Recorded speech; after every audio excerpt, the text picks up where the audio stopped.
بسم اللہ الرحمن الرحیم اللہم صلی علی سیدنا مولانا محمد وعلی آلہ وصحبہ وسلم اللہم انا نحمدک ونستعینک علی ھذا باب تفریع ابواب الجمعہ۔ پیچھے لیلیہ نہاریہ نمازیں ان کا بیان تھا، اور اب صلوات مخصوصہ جس طرح کہ جمعہ، عیدین، یعنی صلوات اسبوعیہ اور سنویہ، ان کا بیان ہے۔ تفریع کا لفظ پیچھے بھی گزر چکا ہے، فرع سے ہے، شاخ کو کہتے ہیں، تو گویا کہ یہ تجزیہ اور تقسیم ہے ان ابواب کی جو جمعہ کے حوالے سے ہیں اور احادیث سے وہ مسائل ثابت ہیں۔ تو امام ابو داؤد کا یہ رحمہ اللہ کا یہ طرز ہے کہ وہ بجائے کتاب کے باب التفریع یعنی تفریع کا لفظ جو ہے وہ ذکر فرماتے ہیں، جس طرح امام بخاری رحمہ اللہ ابواب کا لفظ ذکر کرتے ہیں، تو یہ جو ہے وہ تفریع کا لفظ استعمال کرتے ہیں۔ جمعہ کے حوالے سے پیچھے کتاب الطہارت میں کچھ باتیں گزر چکی تھی۔ جمعہ جو ہے یہ جمعہ بھی ہے، جمعہ بھی ہے، بمعنی جامع بھی ہے، اور اس کا معنی اجتماع ہے۔ چونکہ جمعے میں اجتماعیت ہوتی ہے اس لیے اس کو جمعہ کہا گیا ہے۔ باقی یہ جاہلی نام ہے یا اسلامی نام ہے، تو اس کے بارے میں بھی متعدد اقوال تھے۔ بعض نے کہا یہ جاہلی نام ہے، یعنی اسلام سے پہلے بھی یہ نام موجود تھا، کیونکہ آپ کے اجداد میں بعض جو تھے وہ جمعے کا انعقاد کرتے تھے، اور بعض نے کہا نہیں یہ اسلامی نام ہے۔ سب سے پہلے جمعے کی شروعات وہ اسد بن زرارہ، آگے اس کا واقعہ آ رہا ہے، انہوں نے کی تھی، اور پھر نبی علیہ الصلوۃ والسلام جو تھے آپ نے بھی باقاعدہ مدینہ جب تشریف لائے تو آپ نے جمعے کی مشروعیت کو ثابت کیا اور باقاعدہ اس کو اہمیت دی۔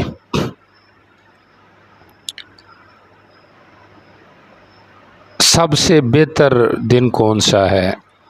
حدیث میں آ رہا ہے کہ وہ جمعے کا دن ہے، خیر یوم طلعت فی الشمس یوم الجمعہ، جبکہ دیگر بعض احادیث سے یوم عرفہ اور یوم النحر کی بھی فضیلت معلوم ہوتی ہے۔ تو تعارض ہے، تو جواب اس کا یہ دیا گیا ہے،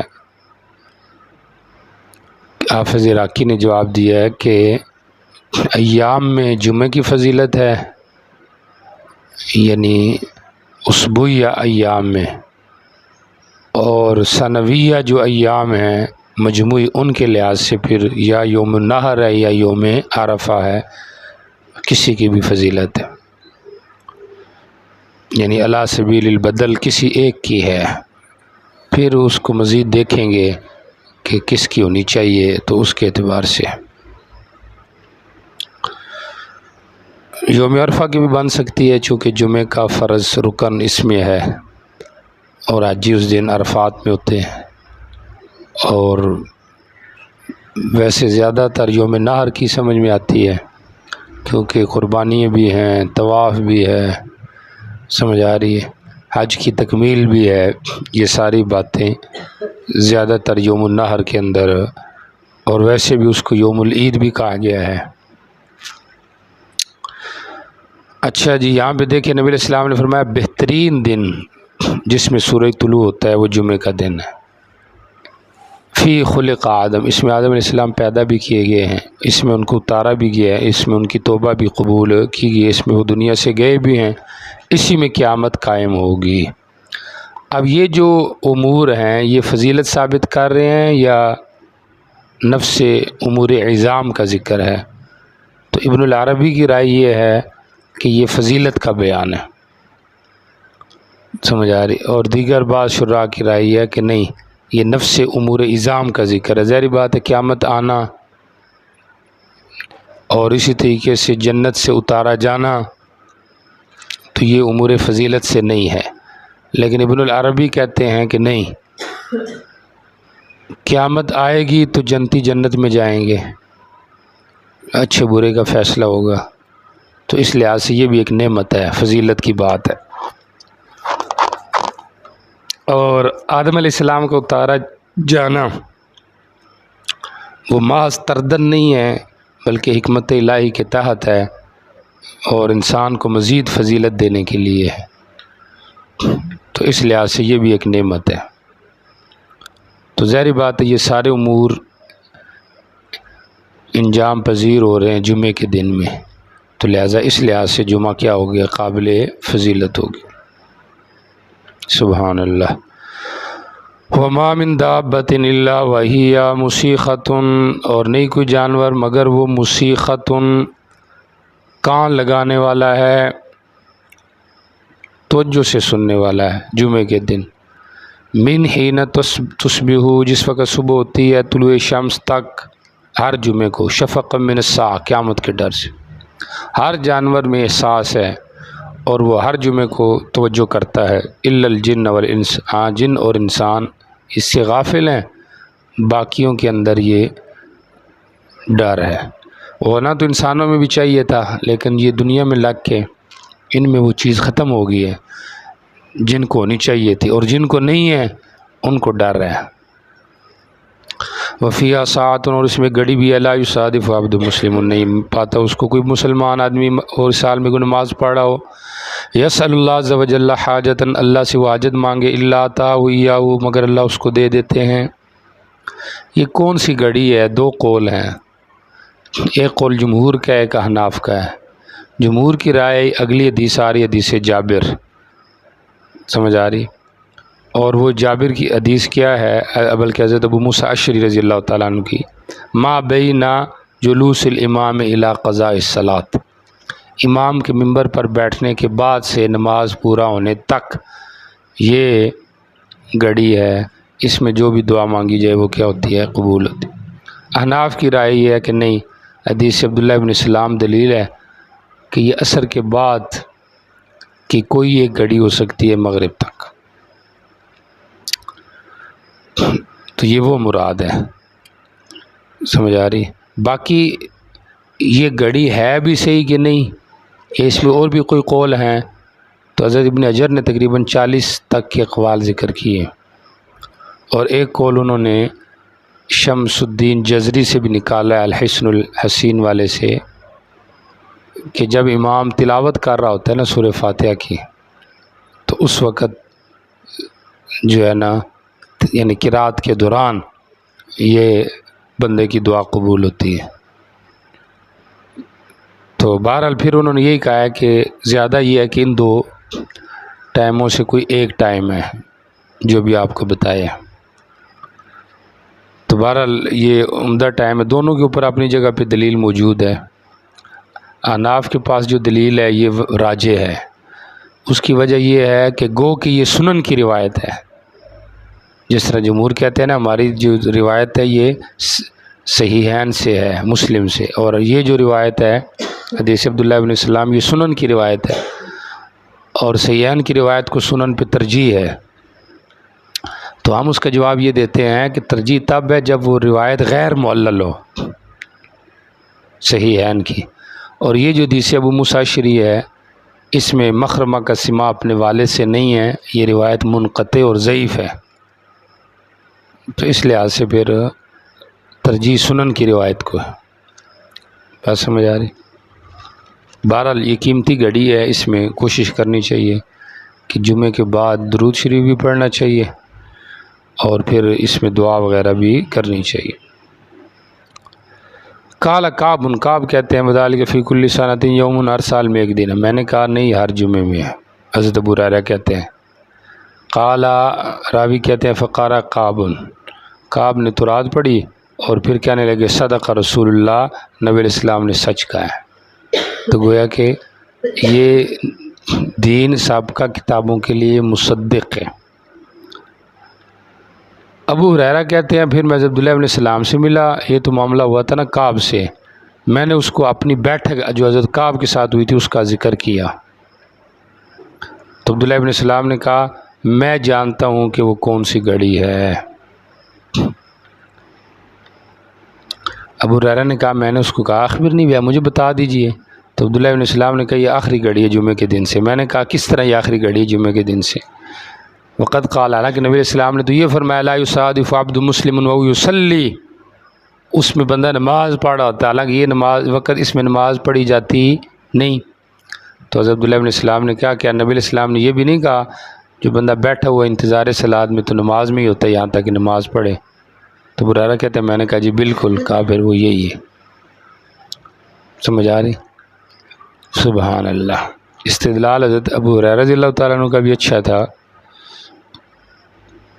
اور جواب حضرت عبداللہ ابن السلام کا بھی اچھا ہے۔ بہرحال تو یہ حناف کی دلیل ہے کہ یہ وہ آخری گھڑی ہے جس میں کیا ہوتی ہے؟ دعا قبول ہوتی ہے۔ دورے والوں کو چاہیے کہ وہ اہتمام کریں۔ سمجھ آ رہی؟ جمعے والے دن عصر کی نماز کے بعد اللہ کی طرف متوجہ رہنا چاہیے، دعا کرتے رہنا چاہیے، کیا پتہ کوئی ایک دعا کام آ جائے۔ سمجھ آ رہی؟ کیونکہ ناکام ہونے کے لیے تو کئی اعمال ہیں، لیکن کام میں آنے کے لیے یا کامیاب ہونے کے لیے ممکن ہے کوئی ایک عمل ہی اللہ کے ہاں پیش ہو جائے تو اس سے انسان کی مستقبل اور آخرت کی کامیابی ہو جائے۔ جی ٹھیک ہو گیا۔ قال حدثنا هارون بن عبد الله حدثنا حسين بن عبد الرحمن بن يزيد بن جابر عن ابي الاشعث الصنعاني عن اوس بن اوس رضي الله تعالى عنه قال قال رسول الله صلى الله عليه وسلم ان من افضل ايامكم يوم الجمعه فيه خلق ادم وفيه قبض وفيه نفخ وفيه ساقط فاغسلوا علي من الصلاه فيه فان صلاتكم معروضه علي قالوا يا رسول الله وكيف تورد صلاتنا عليك وقد أرمت؟ قال يقولون بليت. قال إن الله عز وجل حرم على الأرض أجساد الأنبياء. اچھا جی، روایت دیکھیں، روایت ٹھیک ہے، صحیح ہے روایت، اور مقصد اس روایت سے فضیلت یوم جمعہ کا اس بات ہے۔ حضرت اوس ابن اوس کی روایت ہے، نبی علیہ السلام نے فرمایا بہترین دن جمعے کا دن ہے۔ حضرت آدم علیہ السلام پیدا ہوئے، ان کو اٹھایا بھی گیا، اور اسی میں نفخہ اور ساقہ بھی ہے۔ یہاں پہ تو ترتیب الٹ ہے، ساقہ جو ہے یہ بعد میں ذکر ہے، واقع میں یہ مقدم ہے، چونکہ دو نفخے ہیں، ایک ہے بیہوشی والا کہ جب ساری دنیا پہ موت طاری ہو جائے گی، اور ایک ہے نفخۃ البعث جب ساری دنیا زندہ ہو جائے گی۔ بعض نے ایک تیسرا نفخہ بھی ذکر کیا ہے، سمجھ آ رہی، اور وہ نفخہ ہے تیسیر الجبال اور انکدار نجوم، تکویر شمس، یہ جو نفخہ ہے اس کا بھی ذکر کیا ہے، اور بعض نے اور بھی نفخات کا ذکر کیا۔ بہرحال یہ دو مشہور نفخے ہیں جو عام طور پہ احادیث میں آتے ہیں۔ میرے اوپر درود شریف پڑھا کرو اس دن میں، کیونکہ تمہارا جو درود ہے معروضۃ علیہ وہ میرے اوپر پیش کیا جاتا ہے۔ راوی کہتے ہیں صحابہ کرام نے کہا اللہ کے رسول ہمارا درود آپ پہ کیسے پیش کیا جاتا ہے، حالانکہ آپ تو بوسیدہ ہو چکے ہوں گے۔ اوس کہتے ہیں لوگوں نے کہا یعنی یقولون بلیتا، یعنی آپ صحابہ یہ مراد لے رہے تھے ارمتا سے، بلیتا، ارمتا کا معنی بتا دیا کہ یہ بلیتا کے معنی میں ہے کہ آپ تو بوسیدہ ہو چکے ہوں گے، آپ کا تو وجود پاک ہی نہیں ہوگا، تو کیسے درود پیش کیا جائے گا؟ تو نبی علیہ السلام نے فرمایا اللہ نے زمین پر انبیاء کے اجساد کو کیا کر دیا، حرام کر دیا ہے۔ مطلب یہ ہے کہ انبیاء کے جو اجساد ہیں وہ محفوظ ہیں، وہ مٹی نہیں ہوتے۔ اسی سے علماء نے استدلال کیا اس بات پر کہ انبیاء کے جو اجساد ہیں اپنی قبروں میں بالکل محفوظ معطر ہیں، الیوم یعنی الآن کما وضع، بلکہ یہ بھی سمجھے پوری تعبیر نہیں ہے، یہ ایک لحاظ سے ٹھیک ہے، الآن کما وضع بھی ٹھیک ہے، لیکن اس سے بھی ترقی کے اندر ہے، چونکہ انبیاء پہ جو وقت گزرتا ہے وہ پہلے سے افضل گزرتا ہے، تو یہ پورا نہیں، یہ صرف انہوں نے یہ بتانا چاہا ہے کہ اس میں تبدل نہیں ہے، تغیر نہیں ہے، اسی لحاظ سے تشبیہ ہے، ورنہ فی نفسی ہی ان کا جو مقام اور رتبہ ہے، ان کا جو بلندی ہے، وہ دن بدن بڑھتی جا رہی ہے، اس میں کوئی کمی اور نقص نہیں۔ یہاں پہ عرض اعمال کہہ لیں یا عرض صلات کہہ لیں، اس کا مسئلہ بھی چلتا ہے، مختلف علماء کے اقوال ہیں، ہر ایک نے اپنی طرف سے اس کی تعبیر اور اس کا مقصد بتانے کی کوشش کی ہے کہ عرض اعمال جو ہے یا عرض صلات جو ہے یہ کس طریقے سے ممکن ہے۔ تقریباً انکار تو آج تک کسی نے نہیں کیا، سمجھ آ رہی، لیکن اس کی مصداق کو بتانے کی ضرور کوشش کی ہے کہ اس کا کیا مصداق ہے۔ حضرت سیوطی رحمہ اللہ کی ایک کتاب بھی ہے، انہوں نے اس کے اندر کافی تاویلات اور اس کے کافی مطلب بیان کیے ہیں، تو میں اس طرف کسی طرف بھی نہیں جا رہا۔ میرا جو اپنا نظریہ ہے میں آپ کو بتا رہا ہوں کہ عرض اعمال جو ہے یہ مجہول چیز ہے ثابت ہے لیکن یہ مجہول ہے، اس کی جو کیفیت ہے وہ صرف اللہ تعالی ہی جانتا ہے۔ بات سمجھ آ رہی؟ باقی علماء کہتے ہیں تو علماء کہتے رہیں، اچھی بات ہے، ان کا کام ہے کہنا۔ اور یہ عرض صرف ایک جگہ پہ نہیں ہے، متعدد احادیثوں میں عرض کا ذکر ہے، سمجھ آ رہی ہے، اور وہ صحیحین کی روایتیں ہیں جس میں آپ نے کہا تورز الاعمال یا تورز علیہ اجور امتی اعمال امتی، تو اس لحاظ سے ہم یہ نہیں کہہ سکتے کہ روایتیں ساری ضعیف ہیں یہ ساری موضوع ہیں، تو اس لحاظ سے یہ نہیں کہہ سکتے۔ تو عرض ثابت ہے، صحیح حدیثوں سے ثابت ہے۔ ہاں اس کی کیا کیفیت ہے، اجمالاً پیش ہوتا ہے، تفصیلاً پیش ہوتا ہے، سوموار والے دن پیش ہوتا ہے، جمعرات والے دن پیش ہوتا ہے، سمجھا، روزانہ پیش ہوتا ہے، تو یہ اللہ تعالی بہتر جانتا ہے۔ بات سمجھ آ رہی کہ نہیں؟ باقی جتنے بھی علماء ہیں، ہمارے خود اپنے بھی علماء شیوخ، وہ بھی عرض اعمال کے قائل رہے ہیں، سمجھ آ رہی، کوئی نہ کوئی تقریباً ہر فریق قائل رہا ہے۔ میں آپ کو دو چار عبارتیں بتا دیتا ہوں۔ حضرت نیلوی شاہ صاحب لکھتے ہیں جب بھی کوئی آپ صلی اللہ علیہ وسلم کو صلاۃ والسلام کہتا ہے، اللہ تعالیٰ آپ کے حق میں یہ صلاۃ والسلام و دعا منظور فرماتے ہیں اور آپ کو مطلع فرما دیتے ہیں، سمجھ آ رہی۔ اب آپ کو مطلع فرما دینے کا کیا معنی ہے؟ عرض یہ اور کیا ہے، یہ سما روحانی ہے جو حضرت سید حسین احمد مدنی بڑے تصریح سے ارقام فرما گئے، ٹھیک ہو گیا، یعنی گویا کہ حضرت یہ لکھ رہے ہیں کہ آپ کو مطلع کیا جاتا ہے۔ اب کیا مطلع کیا جاتا ہے؟ پیش کرنے والے کا اطلاع دی جاتی ہے یا اس صلاۃ کی اطلاع دی جاتی ہے، تو یہ انہوں نے مبہم رکھا ہے اس کو۔ آگے لکھتے ہیں اللہ تعالیٰ چاہے تو نیک نیتی سے پڑے ہوئے امت کے درود و سلام اور نیک کاموں کی اطلاع فرشتوں کے ذریعے آپ صلی اللہ علیہ وسلم کو ہو جاتی ہے، جس سے آپ خوش ہوتے ہیں۔ تو عرض اعمال ثابت کر رہے ہیں، بلکہ وہ کہہ رہے ہیں کہ خوش ہوتے ہیں، آپ کو مطلع فرما دیتے ہیں۔ یہ ماہنامہ گلستان 2000 کی یہ عبارت ہے۔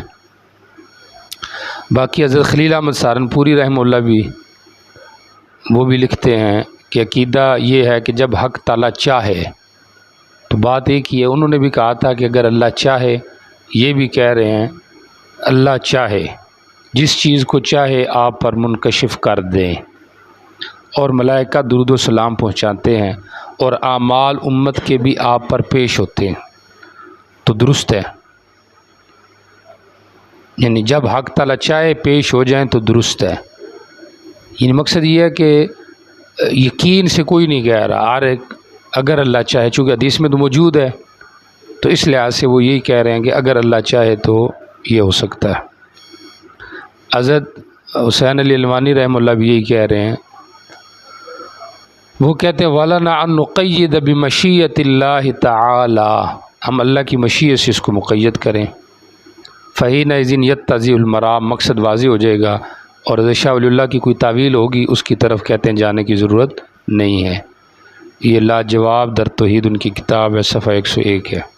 اور جگہ لکھتے ہیں مگر یہ کہ ہر جگہ محفل مولود میں اور دیگر مجالس ذکر میں ہر روز آتے ہیں یا ہر صورت و ندا اور عرض و حالات دنیا کے ہر روز معلوم ہوتے ہیں، بدون اعلام حق تعالیٰ کے، یعنی اللہ تعالیٰ مطلع کر دے تو تسلیم کرتے ہیں ورنہ تسلیم نہیں کرتے۔ بذریعہ ملائکہ دودھ اسلام کا پہنچنا اور کشف اور اطلاع باذن تعالیٰ سب کچھ درست ہے۔ تو اس لحاظ سے کچھ مسائل ایسے ہوتے ہیں کہ جن کی ہم مانتے ہیں لیکن اس کی ہم تعبیر نہیں کر سکتے۔ بات سمجھ آ رہی؟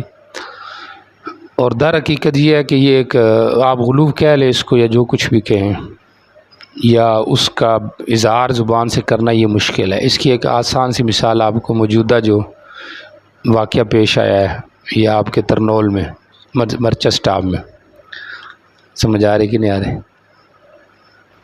کہ ایک عالم ہی ہے نا، وہ 8 سال جس نے پڑھا ہے اور وہ سارا جلسہ کرا رہا ہے، آپ اس میں ہوں گے نہیں تھے، میں نے جیسے سنا، میں تو خود نہیں تھا۔ اس نے کہا ہے کہ ہمارا یہ نظریہ اور عقیدہ ہے کہ اس قبر میں عذاب نہیں ہوتا۔ سمجھ آ رہی ہے؟ عذاب صرف روح کے ساتھ ہوتا ہے۔ اب جب اس نے یہ بات کی، بات تو اس نے جیسے بھی کی، آپ بھی سمجھتے ہیں، اب جیسے کی تو اسٹیج پہ بڑے بڑے علماء تھے، سارے پریشان ہو گئے۔ سمجھ آ رہی؟ ایک اس کے پاؤں کو اشارے کر رہے ہیں، چپ ہو جا۔ علماء ایک دوسرے کو دیکھ رہے ہیں، بن علی صاحب شاہ صاحب کو دیکھ رہے ہیں، وہ ان کو دیکھ رہے ہیں، دوسروں کو۔ حالانکہ وہی اس بات پہ تھا، وہ جلسے کی تعبیر یہ تھی کہ ہم عذاب قبر کے قائل ہیں، چونکہ پروپیگنڈا ہوا تھا کہ یہ نہیں مانتے، تو اس نے اس میں یہ بات کر دی۔ تو پھر وہ پیچھے سے وہ عثمانی صاحب اٹھے، انہوں نے کہا جی یہ بچہ ہے، اس کو پتہ ہی نہیں، اس کی زبان پھسل گئی ہے، ہمارا یہ نظریہ نہیں، ہمارا نظریہ یہ ہے کہ اللہ جہاں چاہے عذاب دے سکتا ہے۔ سمجھ آ رہی کہ نہیں؟ اب آپ اس سے دیکھیں بات کہ اب ہمارے ہاں بھی دو موقف چلتے ہیں۔ ایک نظریہ یہ چل رہا ہے کہ صرف روح کو ہوتا ہے، صرف روح کا مطلب یہی ہے نا کہ جسم کو نہیں ہوتا، تو پھر یہ کہنا اس کا ٹھیک تھا کہ اس قبر میں عذاب نہیں ہوتا۔ اس نے اس بات کو تھوڑا سا کھولا ہے تو ہمارے اپنے لوگ پریشان ہو گئے۔ حالانکہ وہ اگر اتنی بات کرتا کہ روح کو ہوتا ہے صرف، تو اس میں کسی نے پریشان نہیں ہونا تھا، لیکن صرف روح کا مطلب تو یہ ہوا نا قبر میں نہیں ہوتا۔ اب جب اس نے تھوڑی وضاحت کر دی تو وہ پریشان کن بات بن گئی، اور جنہوں نے وضاحت کی انہوں نے بھی واضح نہیں کیا کہ ہم عذاب قبر کے کس انداز سے قائل ہیں، روح مال جسد کے قائل ہیں یا صرف روح کے قائل ہیں، وہ مبہم کر دیا، اللہ چاہے ادھر دے دے ادھر دے دے۔ تو موقف اور نظریہ ایسا واضح ہونا چاہیے کہ اس میں بام نہیں ہونا چاہیے، تو پھر وہ مسئلہ نہیں بنتا ہے۔ بات سمجھ آ رہی کہ نہیں آ رہی؟ تو اب ہونا یہی، اب لوگ جو پروپیگنڈا کرتے ہیں وہ اسی وجہ سے کرتے ہیں نا کہ ہم بیچ میں ڈنڈی مار دیتے ہیں۔ موقف واضح رکھنا چاہیے کہ ہمارا نظریہ یہ ہے کہ عذاب قبر روح مال جسد دونوں کو ہوتا ہے۔ اگر آپ کا بھی ایسے ہے تو ہر بندے کا اپنا نظریہ ہے نا، روح مال جسد دونوں کو ہوتا ہے، باقی جسم جدھر بھی چلا جائے اللہ تعالیٰ اس کا اثر پہنچائے گا۔ ظاہری بات انسان تو دونوں کا مجموعہ ہے، اگرچہ اصل اس کے اندر روح ہے، اور اس سے انطباق بھی ہو جاتا ہے سارے دلائل کا، اور یہی مذہب جمہور کا بھی ہے۔ عام وہ اٹھاتے ہیں روایات، وہ آگے پیچھے کے اقوال، وہ فلاں عالم حضرت کشمیری صاحب نے یہ لکھا اور فلاں حضرت تھانوی صاحب نے یہ لکھا۔ لکھنے والے تو سارے لکھتے رہتے ہیں، کبھی خود بھی انسان کو اکیلے بیٹھ کے سوچنا چاہیے کہ جن حدیثوں میں اس قبر کا ذکر آ رہا ہے ان کا کیا کرنا ہے۔ سمجھ آ رہی کہ نہیں آ رہی؟ صرف وہ رٹے بے رٹا مارتے جانا کہ فلاں نے لکھا ہے یا اپنا ایک پہلے نظریہ بنا لینا، یہ ہمارے یہاں کمی ہے کہ اساتذہ سے ہم جو سنتے ہیں یا جو حضرت عائشہ رضی اللہ تعالیٰ عنہ کی جو روایت ہے کہ من نوقش فقد عذب والی جو روایت ہے، سمجھ آ رہی کہ جس کا مناقشہ ہو گیا تو وہ تو پکڑا جائے گا، عذاب دیا جائے گا۔ تو حضرت عائشہ نے نہیں کہا فسوف یحاسب حسابا یسیرا، تو نبی علیہ السلام نے فرمایا فذالک العرض، یہ عرض ہے۔ تو وہاں پہ بھی آپ نے عرض کا لفظ بولا ہے۔ اس کے علاوہ بھی متعدد ہے، وہ میں نے اپنے اس میں نوٹ میں جمع کی ہوئی ہے 3-4 سے حدیثیں جس کے اندر آپ صلی اللہ علیہ وسلم پہ عرض کا ذکر ہے۔ بہر یہ اتنی سی بات۔ اب سیوطی صاحب نیچے کیا کہتے ہیں، وہ شوافی کیا کہتے ہیں، وہ ہمارے اوپر نہ حجت ہے، نہ ہمیں اس طرف جانے کی ضرورت ہے اور نہ ٹائم ہے اور نہ جانا چاہیے، کیونکہ اس وقت کے جو تقاضے ہیں وہ اور ہیں۔ یہ نہیں کہ ہم پیچھے چلے جائیں، لو جی سیوطی صاحب نے کتنی تعویلیں کی ہیں، اس میں یہ ٹھیک ہے نہیں ٹھیک ہے۔ شوافی تو ہو سکتا ہے انہوں نے اس میں زیادہ مبالغہ کیا ہوگا کیونکہ وہ تو سما کے قائل ہیں۔ شوافی سما ان نبی کے بھی قائل ہیں اور سماع الاموات کے بھی قائل ہیں. سمجھ آ رہی؟ حضرت نیلوی شاہ صاحب نے یہی لکھا ہے اپنی کتاب میں. بہت سارے ہمارے ساتھی ہیں وہ بھی کہتے ہیں نہیں جی نہیں، یہ تو ایسا مسئلہ ہے، اس میں کسی کا اختلاف ہی نہیں ہے. سمجھ آ رہی؟ یہ بات بھی غلط ہے. خود حضرت نے تسلیم کیا ہے، اور شوافی کی جتنی کتابیں ہیں، یہ بہکی ہو گیا، یہ دار قطنی ہو گیا، یہ نووی ہو گئے، سمجھ آ رہی، یہ سارے کے سارے شافی ہیں، اور وہ اس کو قائل ہے. نیچے بڑا والا طیبی کا لکھا ہوا ہے، یہ ٹوٹل شافی لوگ ہیں. تو انہوں نے اپنی شروعات میں جو اس کی تعیین کی ہے، ہمارے حنفیوں نے بھی اس سے لے کے اس کو لے لیا. حالانکہ انہوں نے یہ نہیں دیکھا کہ ان کا مذہب اور ہے، سما کے والے سے ہمارا مذہب اور. جی چلے جی آگے چلے. باب الإجابة أي ساعة هي في يوم الجمعة. وبه قال حدثنا أحمد بن صالح حدثنا ابن وهب أخبرني عمرو بن جابر بن الحارث أن الجلاح مولى عبد العزيز حدثه أن أبا سلمة يعني بن عبد الرحمن حدثه عن جابر بن عبد الله رضي الله تعالى عنه عن رسول الله صلى الله عليه وسلم أنه قال يوم الجمعة 16 يريد ساعة لا يجد مسلم يسأل الله شيئا إلا آتاه الله عز وجل فالتمسوها آخر ساعة بعد العصر. ٹھیک ہو گیا. باب الاجاعت ای ساعت ہی فی یوم الجمعۃ. میں نے ایک چھوٹا سا رسالہ لکھا ہوا ہے راہ اعتدال. سمجھ آ رہی ہے؟ لکھا ہوا نہیں ہے، وہ پہلے شروع کیا تھا پھر اس میں ابھی رکا ہوا ہے. تو اس میں نے یہ سارے مسائل اور طریقے سے لکھے ہوئے ہیں. سمجھ آ رہی کہ نہیں آ رہی؟ چونکہ میں نے آپ کو بتایا کہ میں لکیر فقیر کا قائل نہیں ہوں، ابھی فلاں نے یہ لکھا ہے تو میں نے اس کے پیچھے ہی چلنا. تو اس کو اور طریقے سے اس میں جمع کرنے کی کوشش کی ہے تاکہ مسائل کی کم از کم تنقید ہو کہ ہمارا ما بالنظام مسئلہ کیا ہے. سمجھ آ رہی؟ تو بہرحال عموماً لوگوں کو پتہ ہی نہیں ہوتا، ہم ان چیزوں پہ اٹکا رہے ہوتے دوسرے پہ. بعض اوقات وہ ہمارے خود علماء نے لکھی ہوتی ہے. تو کم از کم پہلے تعیین تو ہو کہ بھئی نزاعی کی مسئلہ کیا ہے، کس حد تک ہمارا اتفاق ہے، اس سے پھر آگے شروع کرنا چاہیے. اور پھر اپنے علماء کو بھی بیچ میں بچانا چاہیے. یہ نہیں کہ ہم نے سنا ہوا ہے خطیبوں سے یا لوگوں سے، وہ تو مجمل باتیں ہوتی ہیں، ہم پھر اسی کو لے کے اس کے آگے شروع ہو جاتے ہیں. اچھا جی، اجابت کس گھڑی جمعے کے دن ہوتی ہے؟ پیچھے یہ بات آ گئی ہے، یہاں پہ اس کو دوبارہ ذکر کیا جا رہا ہے، اور دوسری جو روایت ہے اس کو بیان کیا جا رہا ہے. جی دیکھیں ترجمہ. نبی علیہ الصلوۃ والسلام سے منقول ہے، عبارت ہوگی. آپ نے فرمایا کہ جمعے کے دن 12 گھڑی ہیں، یعنی 12 ساعتوں پر مشتمل ہے. سمجھ آ رہے؟ فرض کرے ہر گھنٹے کی ایک ساعت ہے. یہ مسئلہ پیچھے گزر چکا ہے کہ یہ ساعت لطیفہ ہے یا ساعت زمانیہ ہے. زمانیہ کا مطلب یہ ہے کہ ہر گھنٹے کی فرض کرے ایک گھڑی ہے، یا آدھے گھنٹے کی ایک گھڑی ہے اگر جمعے تک کا وقت لگایا جائے. لیکن ادھر تو کیا آ رہا ہے؟ جمعے کے دن کی ہے، تو جو پورا دن ہے وہ 12 حصوں پہ تقسیم ہے.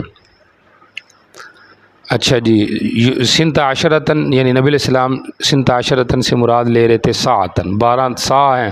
کوئی مسلمان نہیں پاتا کہ اللہ سے سوال کرے مگر اللہ اس کو وہ دے دیتا ہے. بعد العصر جو آخری گھڑی ہے اس کو تلاش کرو. تو یہ روایت کیا ہوگی؟ ہماری دلیل ہوگی، اور مصنف کے ہاں بھی یہ راجح نظر آ رہی ہے، اس لیے اس کو مقدم کیا. جی چلیں. وبه قال حدثنا احمد بن صالح حدثنا ابن وهب اخبرني مخرمة يعني ابن بكير عن ابيه عن ابي بردة بن موسى الاشعري قال لي عبد الله بن عمر سمعت اباك يحدث عن رسول الله صلى الله عليه وسلم في شأن الجمعة يعني الساعة. قال قلت نعم سمعته يقول سمعت رسول الله صلى الله عليه وسلم يقول هي ما بين ان يجلس الامام الى ان تقضى صلاته. قال ابو داود يعني على المنبر. حضرت ابو موسیٰ رضی اللہ تعالیٰ سے روایت ہے کہ مجھے عبداللہ بن عمر نے فرمایا رضی اللہ عنہ، آیا تو نے اپنے باپ سے سنا ہے؟ جو وہ نقل کر ہے نبی علیہ السلام سے، یعنی یہ ابی بردہ کی روایت ہے. قال کہا جی بالکل میں نے آپ سے سنا. وہ کہہ رہے تھے نبی علیہ السلام فرما رہے ہیں کہ ہیا ما بینا، کہ یہ جو گھڑی ہے یہ کب ہے؟ یہ امام کے نماز کے اختتام تک ہے، بیٹھنے سے اختتام تک. امام ابو داؤد کہتے ہیں مراد ممبر پر، تو ممبر سے لے کر اختتام صلاۃ تک یہ کیا ہے؟ وہ گھڑی ہے. تو یہاں پہ دیکھیں مخرم آیا ہوا ابن بکیر ان ابی، یہ انقطاع ہے، تو یہ روایت ضعیف اور معلل ہے. جی چلیں. باب فضل الجمعة. وبه قال حدثنا مسدد حدثنا ابو معاوية عن الأعمش عن ابي صالح عن ابي هريرة رضي الله تعالى عنه قال قال رسول الله صلى الله عليه وسلم من توضأ فأحسن الوضوء ثم أتى الجمعة فقال واستمع وأنصت غفر له ما بين الجمعة إلى الجمعة وزيادة 3 أيام ومن مس الحصى فقد طهر. نبی علیہ السلام نے فرمایا جو وضو کرے اچھا وضو کرے پھر جمعے کو آئے. قال نبی علیہ السلام نے فرمایا پھر وہ کان بھی لگائے اور چپ بھی رہے تو ایک جمعہ سے دوسرے جمعے اور مزید 3 دن اس کے لیے بخشش ہو جاتی ہے، اور جو کنکریوں کو چھوئے گا تو اس نے لغو کام کیا ہے تو یہ 10 دن گویا کہ اس کی بخشش ہوگی، چونکہ من جاء بالحسنۃ فلہ عشر امثالہا. سمجھ آ رہی؟ گو کہ وہ من جنسی ہی تو نہیں ہے لیکن 10 گنا اس کا اجر ملتا ہے.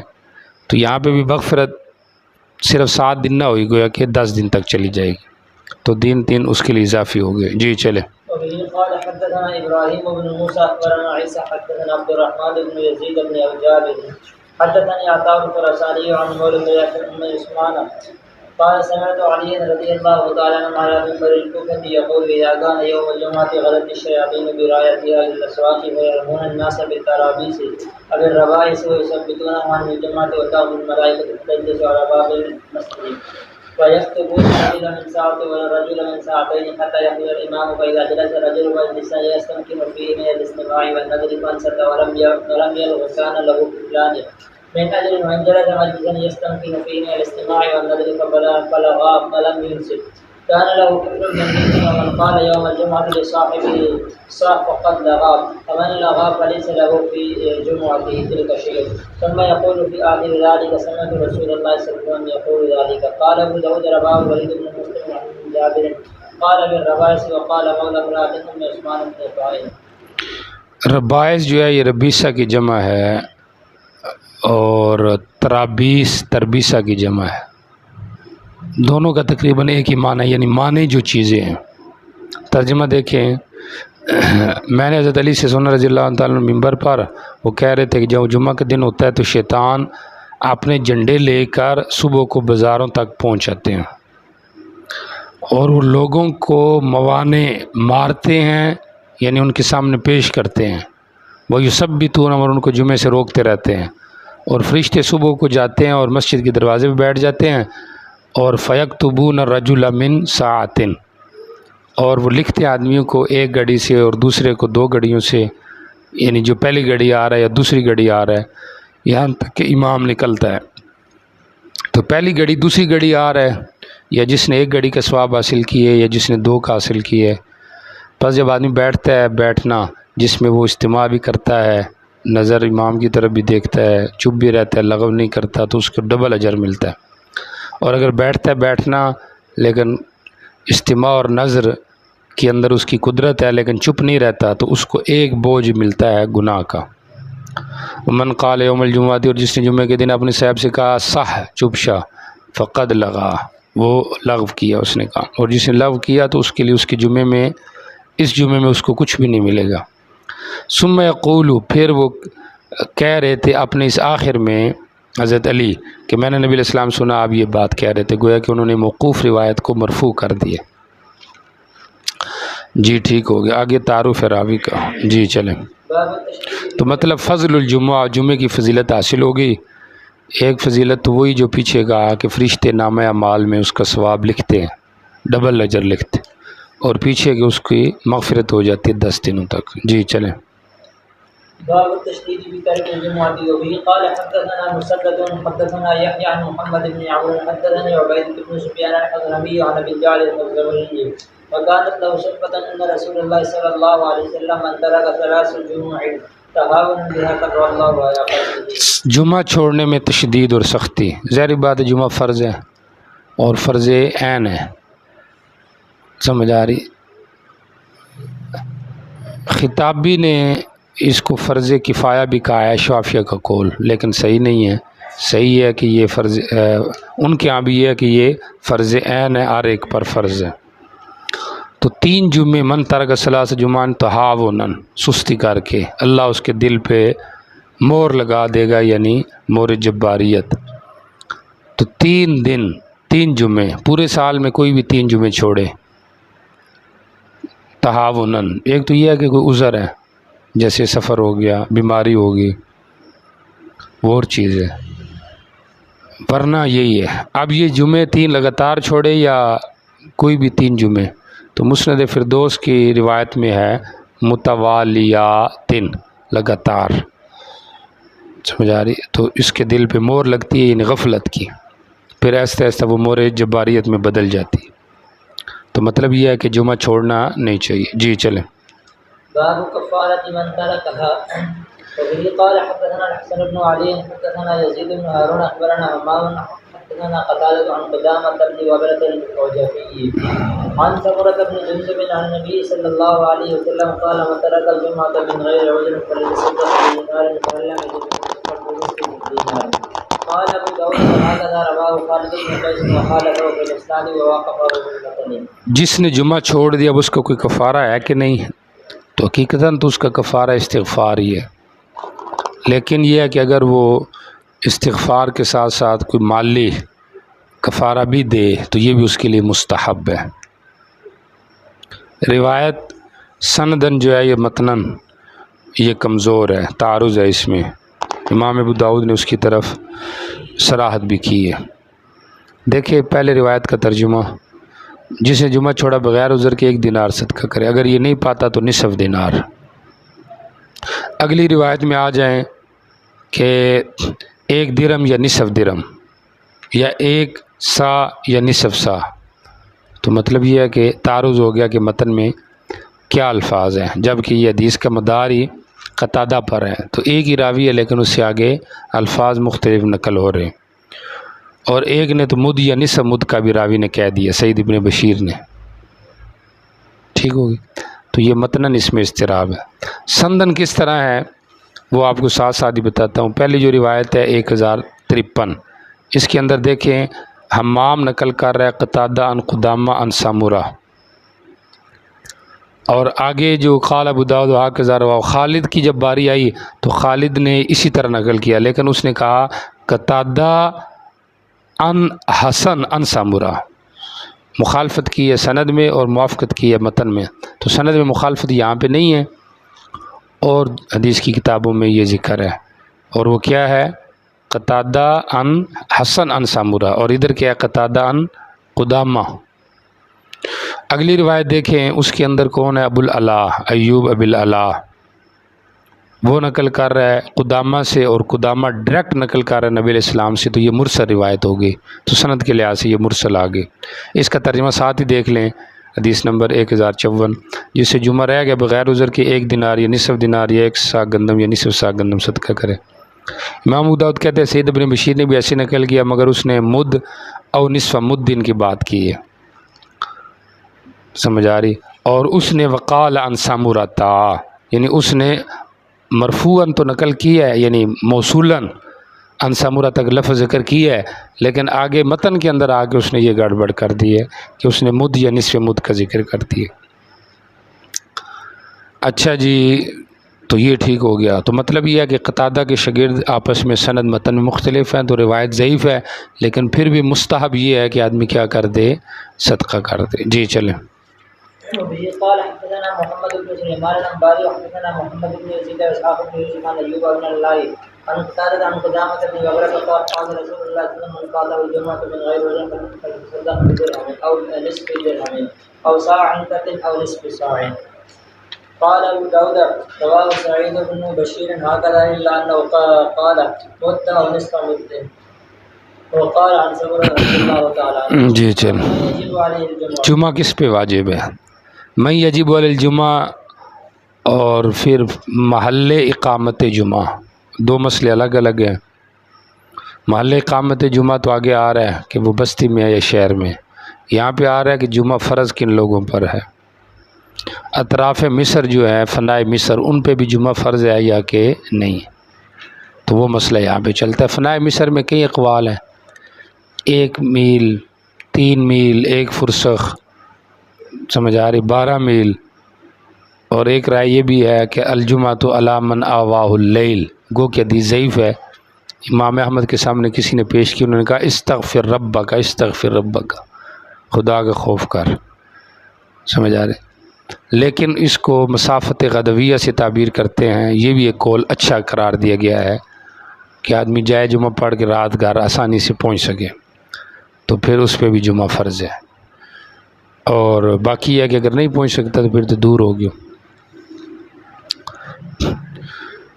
تو باقی فنائے مصر میں ایک قول امام احمد کا بھی رحمہ اللہ کا، محمد کا، وہ کہتے ہیں کہ فنائے مصر وہ شمار ہے جب مرعا اور مزرعہ ایک ہو۔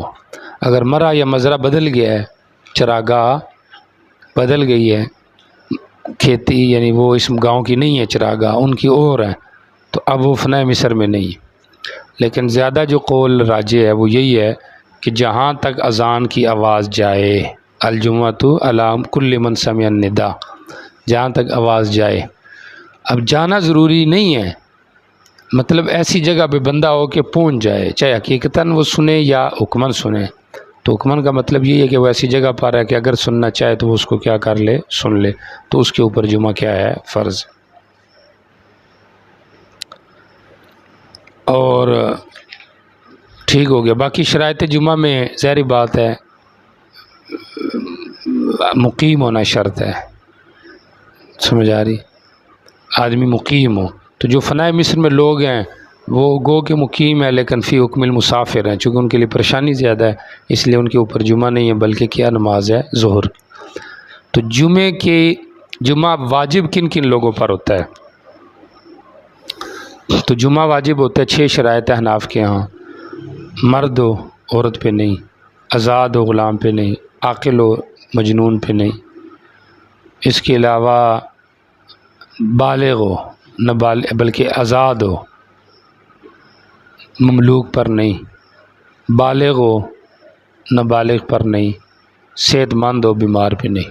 تو تقریباً 6 شرطیں، اگر 6 شرطیں نہ پائی جائیں یا کوئی ایک نہ پائی جائے تو پھر جمعہ واجب نہیں ہوتا۔ یہ جو باب کی روایت آ رہی ہے، باب من تجب علی الجمعہ، حدیث عائشہ رضی اللہ عنہ، کہ لوگ باری باری جمعے کو آتے تھے، تو اس سے استدلال کیا جمہور نے، چونکہ جمہور کا مذہب یہ ہے کہ جو فنائے مصر میں لوگ ہیں ان پہ بھی جمعہ فرض ہے، تو کہتے ہیں لوگ باری باری آ رہے ہیں تو پتہ چلا جمعہ فرض ہے۔ لیکن احناف کہتے ہیں کہ یہ تمہاری دلیل ہے، کیونکہ باری باری آنے کا مقصد یہ ہے کہ ہر ایک پہ نہیں ہے، اگر ہر ایک پہ ہوتا پھر تو سارے آتے۔ ابن حجر رحمہ اللہ نے بھی اس کا اعتراف کیا ہے کہ یہ جو دلیل ہے یہ احناف کے خلاف نہیں ہے بلکہ ان کے حق میں ہے، باری باری آنا یہ دلیل ہے کہ ہر ایک پہ جمعہ لازم نہیں۔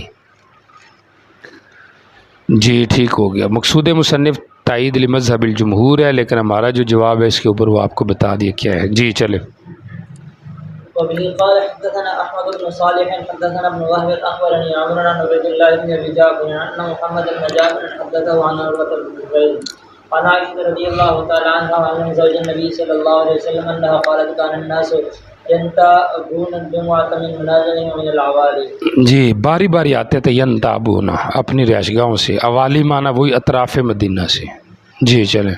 وبه قال حدثنا محمد بن يحيى بن فارس حدثنا قبيصة حدثنا سفيان عن محمد بن سعيد عن الطائفية عن ابي سلمة بن نبيه عن عبد الله بن هارون عن عبد الله بن عمر رضي الله تعالى عن النبي صلى الله عليه وسلم الجمعة على كل من سمع النداء، جمعہ عروس پہ جو ندا سنے، آواز سنے۔ جی چلے۔ قال ابو داود رواه هذا الحديث جماعة عن سفيان مقصورا على عبد الله بن عمر رضي الله تعالى عنه ولم يرفعه وانما اسنده قبيصة۔ جی ٹھیک ہو گیا۔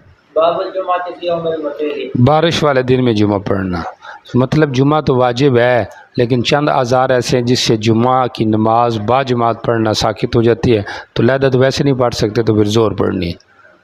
سمجھ آزار میں مثلا بارش ہے، سمجھ آ رہی، کوئی بیماری وبا پھیلی ہوئی ہے، پابندیاں لگی ہوئی ہیں جس طرح پیچھے، تو پھر جمعہ ساقط ہو جاتے ہیں۔ جی چلے۔ وبه قال حدثنا محمد بن كثير اخبرنا همام عن قتادة عن ابي مليح عن النبي رضي الله تعالى عنه ان يوم حنين كان يوم وتر فامر النبي صلى الله عليه وسلم مناديه ان الصلاه في الرحال۔ جنین کا دن بارش کا دن تھا، آپ نے حکم دیا اپنے منادی کو کہ نماز کو جاووں میں پڑھنی ہے۔ جی ٹھیک ہو گیا۔ وبه قال حدثنا محمد بن مسنى حدثنا عبد الله حدثنا سعيد بن صاحب له عن ابي مليح ان ذلك كان يوم الجمعة۔ جی کہ یہ جمعے کا دن تھا. جی ٹھیک ہو گیا. قال حدثنا نصر بن علي قال سفيان بن حبيب أخبرنا عن خالد بن الخزاعي عن أبي قلابة عن أبي مليح عن النبي رضي الله عنه أنه شهد النبي صلى الله عليه وسلم زمن الحديبية في يوم الجمعة وأصابه مطر لم يتبدل أسفل عليه